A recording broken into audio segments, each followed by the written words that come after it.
You pot-bellied girl, come to this house right now. Rita, why are you texting me so early in the morning? And please, stop calling me like that. You're overreacting about the morning sickness, saying you might end up in the hospital. Your requests are too tough. I couldn't believe my ears when you asked me to weed your garden in the blazing sun last week. No one would ask others for such favors on a hot summer day, especially when that person is pregnant. Pregnancy is not a disease. When I was pregnant, I worked a lot harder. I've heard that story so many times. Stop yammering and just get over here. Our relatives will be here by noon. What? It's been a while since we've all gotten together, so I'm going to throw a big party. I want at least 10 dishes to serve 40 people. Wait a minute. There will be 20 kids. If you don't take good care of them, I'll have my son divorce you. What are you talking about? It'll be good practice for child rearing, right? The beach is close by, so you can all go swimming together. Let me get something straight. My husband told you that I wouldn't be able to make it to today's gathering a week ago. Remember? Yes, Simon told me so before leaving on a business trip. Then why are you asking me to come? I've told you many times that pregnancy isn't a disease. A daughter-in-law's duty is to show hospitality to her husband's relatives. It's ridiculous of you trying to skip this family gathering. I almost went into labor very early and almost had a miscarriage. You know that too. So? Huh? Pregnancy is not a disease. Oh no. Simon told me that you understood my situation and agreed. I was just pretending to be an understanding mother. Once Simon goes on his business trip, it'll be easy for me to reach you. You've always been like that, acting kind in front of Simon. Why are you acting to be someone you're not? I want my own son to have a good impression of me. But I don't care what you think of me. If I told Simon about your true self, it would be the end of you. You don't have that kind of guts, you coward. And yet, you're so good at fooling men. What do you mean? You're so good at it, you even managed to get pregnant. I wonder what kind of seduction skills you have. Enough of that. You're making fun of Simon, too. We're in love with each other. You can say whatever you like, but you can't fool me. You're so cruel. I've tried to get along with you, but I've reached my limit. I'll discuss the matter with Simon. He won't believe you. I'm his biological mother. He will listen to me. Go ahead and try, but be prepared. I won't divorce him, by the way. I'll make sure he divorces you. But one more thing.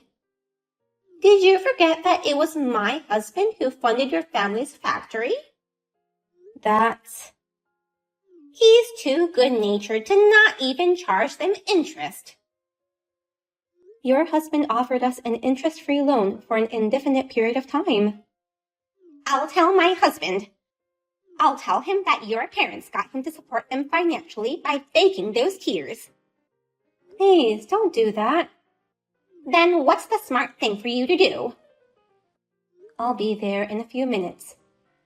You should have said so from the beginning. Well, I'm gonna go for a little walk to the beach.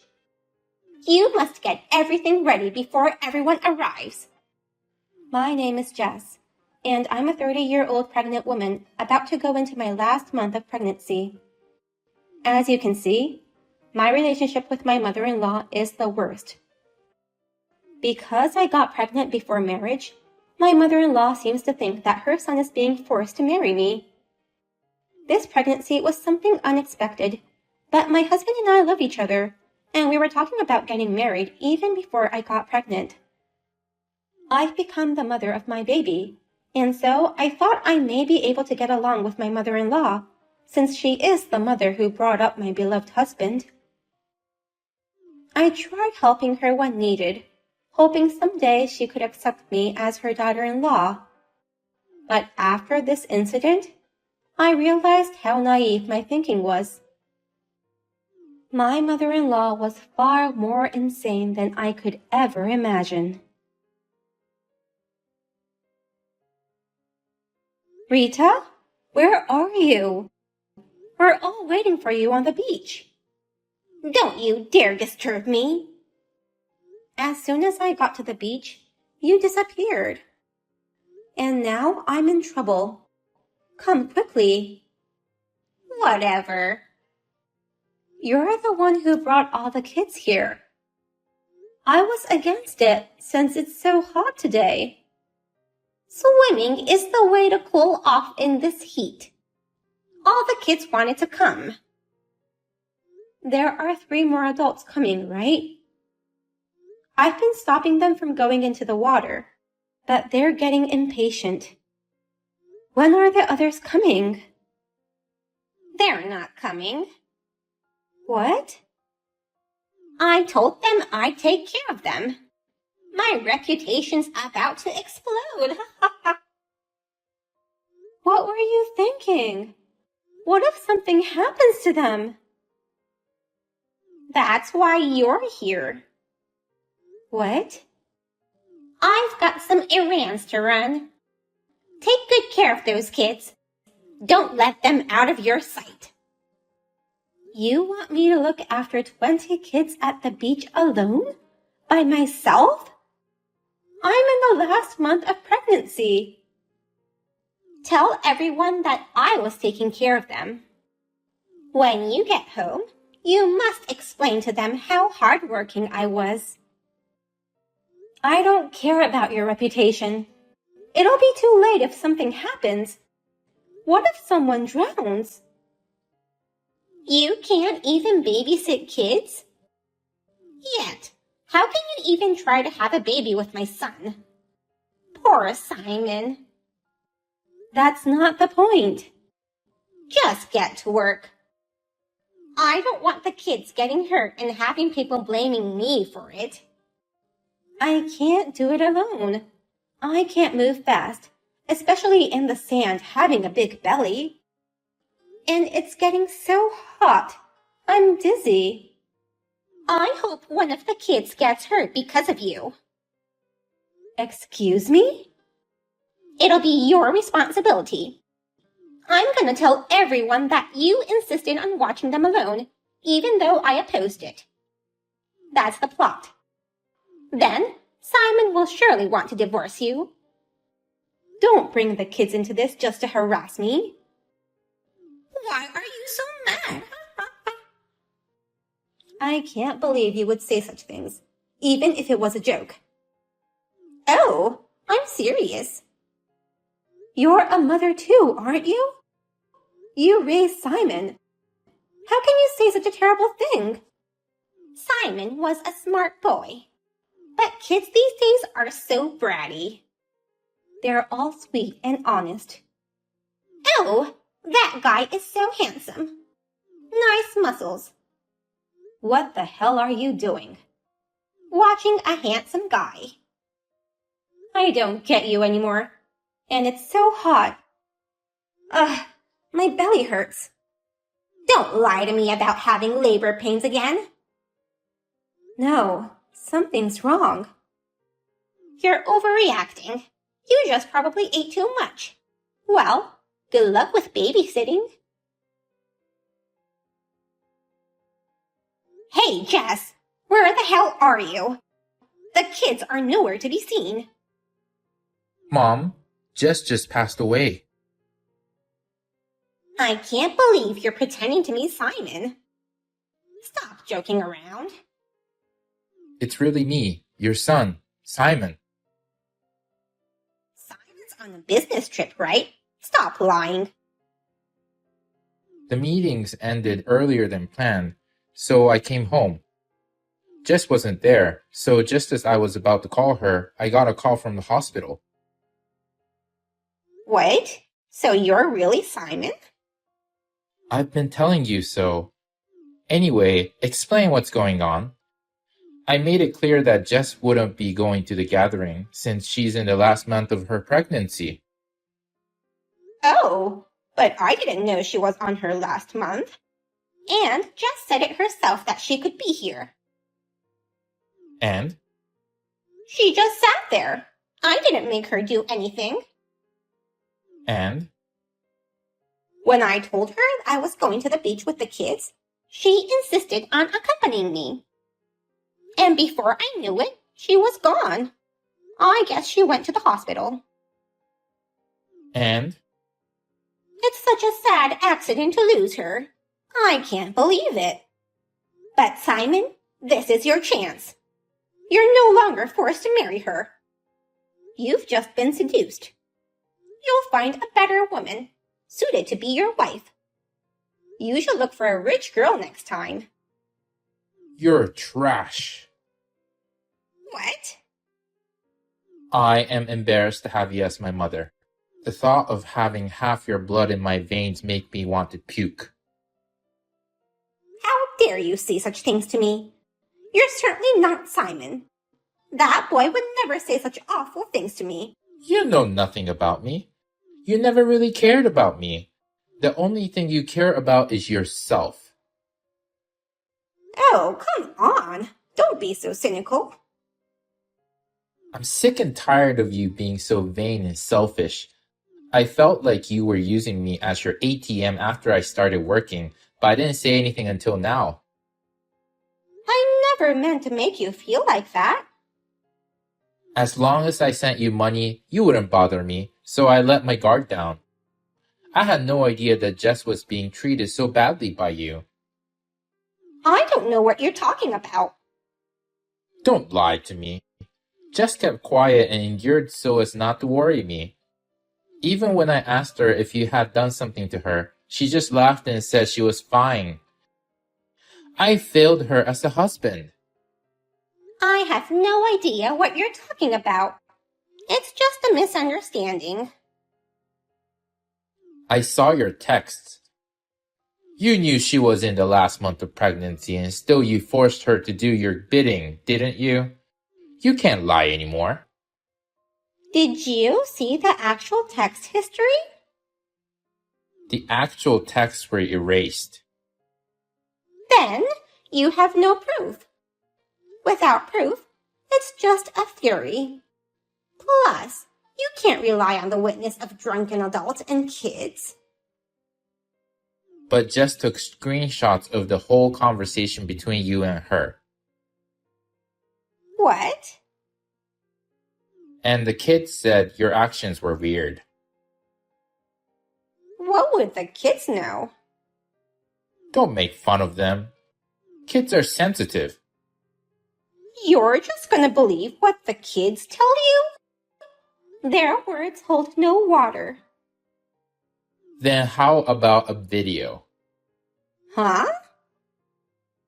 The kid with the phone took a video of you where you harassed and forced Jess to do all the kitchen work. No way. On the outside, you played the kind mother-in-law, but behind the scenes, you're picking on your pregnant daughter-in-law with a rolling pin in your hand. What's the fun in that? You've got to be kidding me. But even if you show proof now... When Jess collapsed, the kids called the adults with their phone. They were able to call an ambulance right away. They're still all here at the hospital worrying about her. Now? Jess is alive. What? I wanted to see your reaction, so I lied to you. I'm surprised you suggested I remarry a rich woman as soon as you heard she had passed away. So you've declared yourself someone who only wants money. That's terrible. How could you trick your parents? You're not my family anymore. My family is Jess and my baby. I won't allow anyone to hurt them. Wait, that whole thing was just a form of communication. I was just trying to teach her some things. Don't you ever show your face to us again. I can't have that. What about the money? My allowance? I don't care. And I'm filing a damage report on you this time. What? You should get arrested right now. Pay for your crimes. Why? Abandonment of children by a responsible person is a crime. Also, pregnant women ought to be protected. But you left them all out in the heat of the sun at the beach, ignoring her calls for help. That's a crime. Don't be so overdramatic. Threats are a crime too, by the way. Wait a minute. What? Jess's parents owe me a favor. That makes us even. It was Dad who financed Jess's family's factory. That money will be repaid soon. His money is my money. Then I have the right to charge them interest. You have no right to say anything about that matter. You'll no longer be his wife. What do you mean? Dad says he's getting a divorce. No. He's fed up with you. He knows about your boyfriends. Oh, no. Taylor, the cafe owner. Aaron, the part-time worker at the supermarket. Ben, the man you met at the gym. Today, you left Jess and the kids to make out with the man you met at the gym. Am I wrong? How do you know that? You've been spending a lot of money lately, so Dad hired someone to check what you've been up to. He's gonna charge you alimony. Oh, no. I couldn't help it. His dark skin and abs are so sexy. That's gross. It's like a one summer fling. Why don't you wait until you're single? In any case, it's just too embarrassing to have such a woman in our family. Divorce at my age? I can't live by myself. You're going to be cut off by all our relatives too. But I'd have the police arrest you first. Wait. I'll apologize to Jess. No need. Please. One word of apology and she'll forgive me. You're making me sick. I'm sure this situation can be changed. I'll protect Jess this time. Don't ever get involved with our family again. I'm blocking you now. No. Hey. Hi, this is Jess. I was rushed to the hospital for a heat stroke. But thanks to the kids, both me and my child survived. I'm so relieved. Simon told me what happened after I recovered. But to be honest, I don't feel sorry for her at all. He filed a damage report as he declared, and my mother-in-law was arrested. My father-in-law also filed for divorce as he declared, and demanded alimony. He didn't even share any of his properties. Cut off from all her relatives, my mother-in-law lost everything. I heard she proposed marriage to one of her boyfriends, but I don't think anyone would want to marry such a woman like her. By the way, my father-in-law got into hiking and is enjoying his life vigorously. As for me, I gave birth to a healthy baby boy and am now enjoying taking care of him with my husband